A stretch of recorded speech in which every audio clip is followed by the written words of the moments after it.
पाहू शकता ही जी वेल आहे ही ही जी वेल आहे हिला आमच्या भागामध्ये, आमचे गावरान भागामध्ये याला म्हणतात दूधमांज.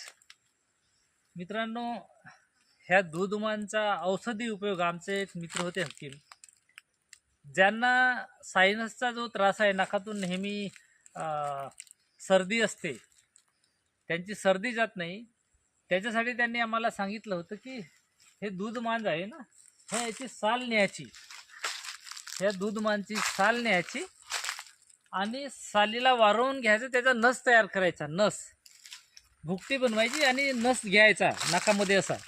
मित्रांनो, ह्याची भुकटी बनवायची आणि नाकात ओढायचा. त्याच्यामुळे नेहमी जो सायनसचा जो त्रास आहे तो कमी होतो, नेहमी ज्याला सर्दी असते ते. तर आणि दुसरा याचा उपयोग असा आहे मित्रांनो की आमच्या भागामध्ये ह्या झाडाच्या पानं आणि हे साली, हे जिथं पाणी साचला एका डबक्यामध्ये, तिथं मासे आहेत, तर त्या ठिकाणी जर नेऊन टाकलं तर मासे बेशुद्ध होतात आणि ते पाण्यावर तरंगतात आणि जास्त जर झालं तर ते मरतातही. तर याच्यासाठी ह्या झाडाचा इकडे उपयोग होतो मित्रांनो.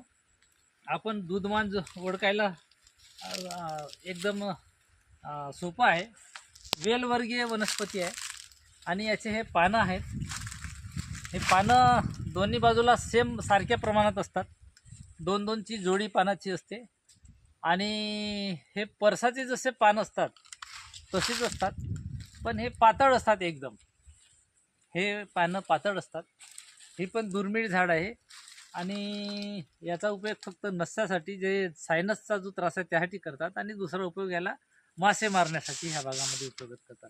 तर आपण नक्कीच हे झाड लक्षात ठेवाल, आपल्याकडे जर असेल तर ह्या झाडाची आपण नक्कीच रक्षा कराल, त्याला न तोडता त्याचा औषधीसाठी म्हणून उपयोगात आणा. आणि तुम्हाला जर माहीत असेल तर आपल्या जवळच्या लोकांना पण सांगा की हे झाड ह्या औषधावरती, आजारावरती काम करतं.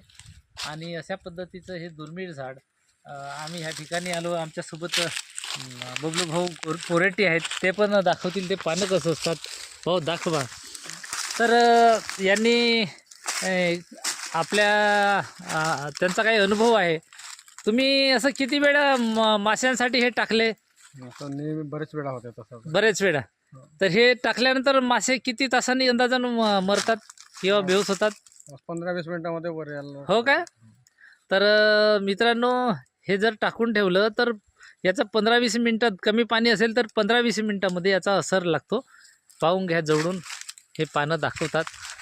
आणि याचा जास्त उपयोग माशासाठीच इकडे करतात, माशासाठी. माशा मारण्यासाठी.